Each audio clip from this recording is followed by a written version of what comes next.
আসসালামু আলাইকুম বন্ধুরা, কেমন আছেন? আশা করি সবাই ভালো আছেন। আর এই কচু শাকের সুস্বাদু রেসিপিটা আমি আপনাদের কাছে শেয়ার করব, তো পুরো ভিডিওটা দেখার চেষ্টা করুন।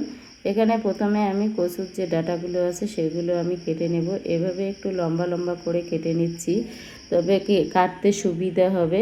তো এভাবে টুকরো টুকরো করে সবগুলো কচুকে কেটে নিয়েছি। এর যে উপরের যে ছিলকাটা থাকে সবগুলোকে ছিলে নেব, তবে খেতে ভালো লাগবে।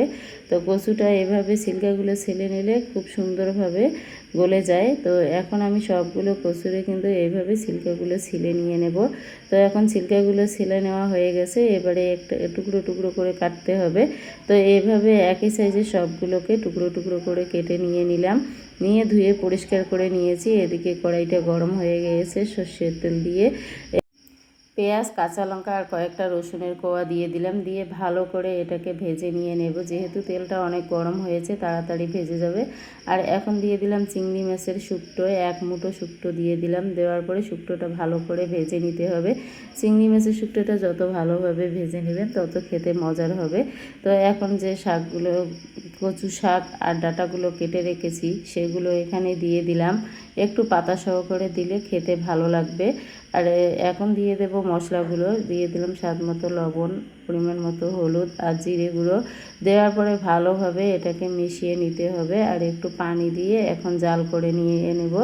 তো এখন এইভাবে আমি একটু নাড়াচাড়া করে জাল করে নিয়ে নেব। এই রেসিপিটা খেতে কিন্তু দারুণ সুস্বাদু, আর অল্প উপকরণে কিন্তু রান্না করা হয়ে যায়। শেষে একটু সেদ্ধ হয়ে গেছে, দিয়ে দিলাম একটু লেবুর রস। লেবুর রসটা দিলে কিন্তু চিটচিটে ভাবটা থাকবে না, তাই লেবুর রস দিয়ে দিলাম। এখন কিন্তু নাড়াচাড়া করে নিয়ে নামিয়ে নেব। এখন কিন্তু হয়ে গেছে, দেখুন কত সুন্দরভাবে সেদ্ধ হয়ে গেছে। পুরো ভিডিওটা দেখার জন্য অসংখ্য অসংখ্য ধন্যবাদ। আর ভিডিওটা যদি আপনাদেরকে ভালো লাগে অবশ্যই লাইক, শেয়ার, সাবস্ক্রাইব করে দেবেন। আর ফেসবুক পেজ থেকে দেখলে অবশ্যই পেজটাকে ফলো করে দিয়ে দেবেন।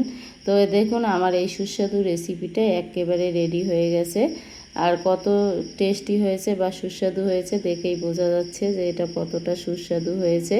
এই রেসিপিটা একবার বানিয়ে খেয়ে দেখুন, খেতে ভীষণ মজার হয়।